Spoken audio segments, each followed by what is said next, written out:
On today's Talk Rodeo, we catch up with Taylor Santos heading to two NFRs, one in the steer roping and one in the tie-down roping. We're going to talk about the steer roping this time. Today's show is brought to you by the Alexis Park All-Suite Resort.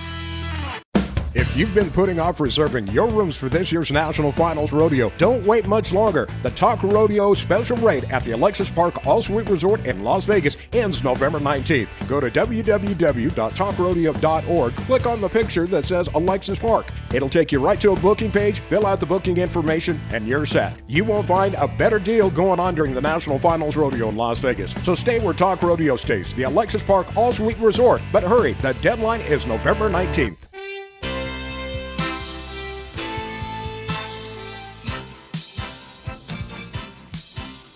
On this edition of Talk Rodeo, we're catching up with a young man that's going to two National Finals rodeos, one in the steer roping in Mulvane, Kansas, and the other in the tie-down roping in Las Vegas, Nevada. We're talking about, of course, Taylor Santos. And, Taylor, first of all, congratulations, making two NFR. That's unheard of. Thank you. Yeah, thanks for having me on here. Let's talk about first the steer roping. You've been a factor, first NFR for the steer roping, but let's talk about how your season went to get you to the number 11 spot and make your first NFR in the steer roping. It was good. I rode a lot of horses this year. It was kind of my first full year of steer roping. Last year, whenever I kind of called it a COVID year, I didn't have very much money won in the calf roping at the end of July. And so I got a steer horse and went to probably 8 or 10 steer opens last year just to try to kind of figure it out and get my feet wet. And then, I rode, I think 6 or 7 different steer horses this year.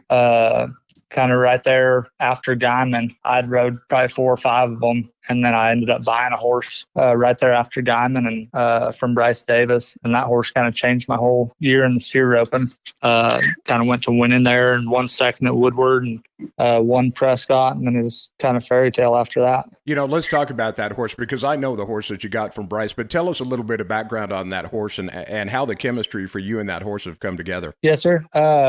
Bryce had that horse and his sorrel horse Pete, and he kind of, neither one of them was for sale, and I needed a horse, and so I hit him up about buying that brown horse, and then he kind of finally decided maybe he didn't need to have 2 around because he was switching back and forth all the time, and so he ended up selling them to me, and that horse just scores so good, and I think his biggest attribute, he can run, and he does everything pretty well, but his drag is so fast, and you get the W out of your mouth saying whoa, and he's stopped.